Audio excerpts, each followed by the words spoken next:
ملتی۔ دنیا میں 4 طرح کے لوگ ہیں۔ ایک وہ ہیں جو اچھے ہیں لیکن اچھائی کرنے میں بھی برے ہیں تو اچھے لیکن اچھائی کرنے میں بھی برے ہیں۔ مثال کے طور پہ آپ ایک مومن سے قرضہ لینے گئے، اس نے پیسے تو دیے آپ کو، لیکن آپ کو اتنے تانے دیے کہ آپ نے کہا پھر کبھی مر بھی جاؤں میں اس سے قرضہ نہیں لوں گا۔ یہ ہے تو اچھا لیکن اچھائی میں برا کر رہا ہے۔ صدقہ دیتا ہے لیکن غریبوں کو ذلیل کرتا ہے، مدد کرتا ہے لیکن ذلیل کر کے مدد کرتا ہے، انہیں خفت میں لا کر ان کی مدد کرتا ہے۔ مولا فرماتے ہیں اچھائی کر رہا ہے لیکن اچھائی میں برا ہے۔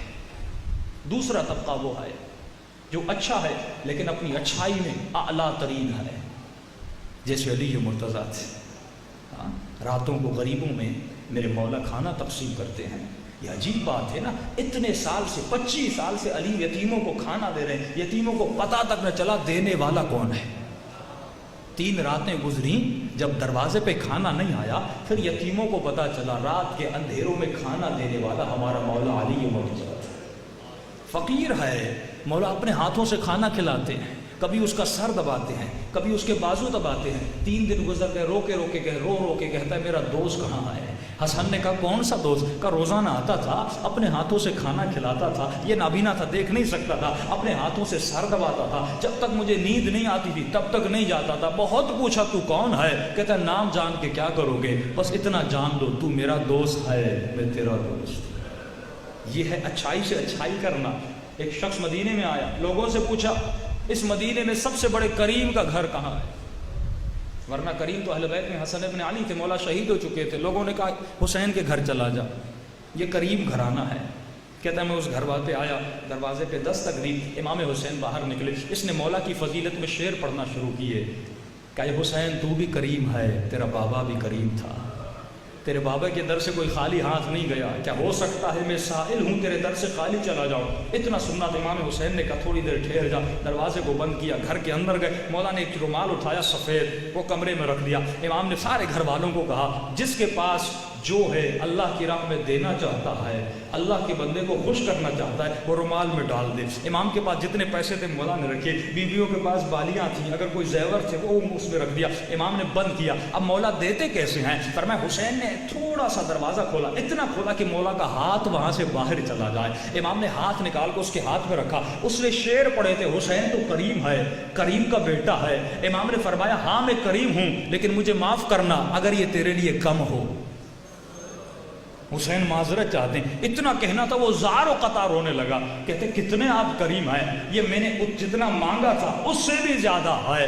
امام حسین کے قدموں کو چوم کے چلا جاتا ہے۔ یہ کردار ہے، اچھائی کرو تو ایسی کرو کہ دنیا تمہاری اچھائی کو یاد رکھے۔ ایران کے بہت بڑے عالم دین تھے، ان کے گھر میں ایک چور چوری کرنے آیا، گھر کے اندر گیا۔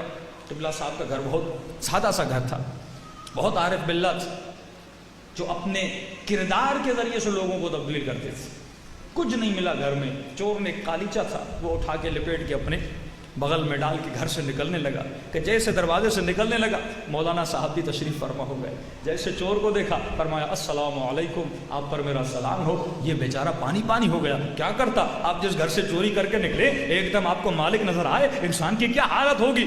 کہ آپ بہت اچھے وقت پہ آپ تشریف لائے ہیں، میں ابھی نماز پڑھ کے آیا ہوں، اندر گھر میں آئیے، ہم آپ کو چائے پلاتے ہیں، پانی پلاتے ہیں۔ یہ بیچارہ کچھ بھی نہیں کہہ سکا، ان کو اندر لے گئے، کھانا کھلایا، پانی پلایا، ذرہ برابر بھی محسوس نہیں کروایا کہ آپ نے چوری کیا ہے۔ ایک مرتبہ جیسے وقت گزرا کہا اے جوان اگر آپ کو کھانے کی بھوک لگی ہو تو میرے گھر میں رہیے، دوپہر کا کھانا بھی میں آپ کو کھلانے کے لیے تیار ہوں۔ یہ جوان شرمندہ ہوتا ہے، کہتا نہیں قبلہ بس مجھے جانا ہے، مجھے جانے دیجیے۔ کہتے ٹھیک ہے تمہیں جانا ہے تو چلے جاؤ۔ جیسے یہ جوان اٹھتا ہے قبلہ صاحب کہتے ہیں اب یہ قالیچہ میرے کسی کام کا نہیں ہے، اے جوان لگتا ہے تمہارے کام کا ہے، اس قالیچے کو لے جاؤ۔ کہتا نہیں قبلہ مجھے ضرورت نہیں ہے۔ یہ جیسے گھر سے باہر نکلتا ہے مولانا قالیچہ لے کے اس کے پیچھے دوڑتے ہوئے جاتے ہیں اور اس کے ہاتھوں میں قالیچہ تھماتے ہیں، بس ایک جملہ کہتے ہیں، کہتے اے جوان علی والے بن جاؤ،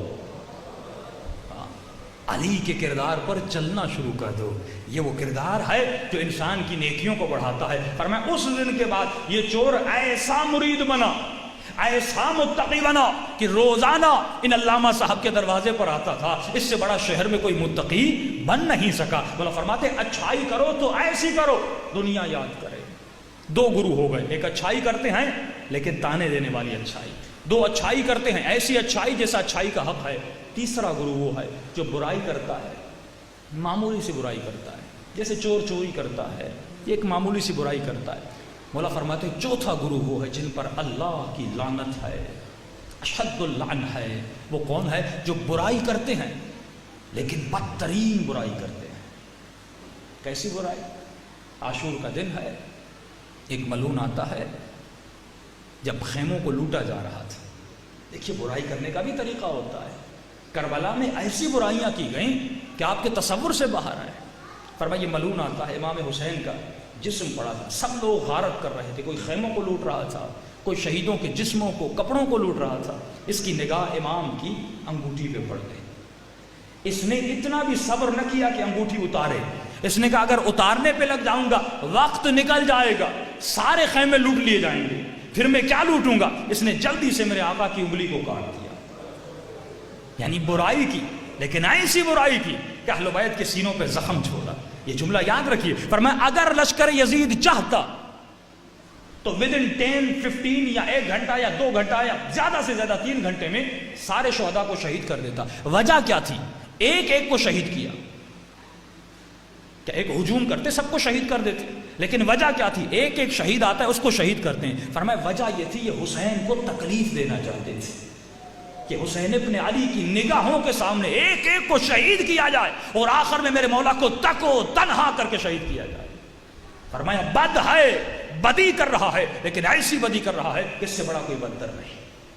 اسی لیے امام فرماتے ہیں اگر تقویٰ کے اعلیٰ ترین مقام پہ پہنچ جاؤ تو یہ بات یاد رکھنا، جب تو اس مقام سے گرے گا اگر تکبر اور عجب میں آئے گا تو اے مومن ایسا گرے گا، ایسا گرے گا تم نے تصور نہیں کیا۔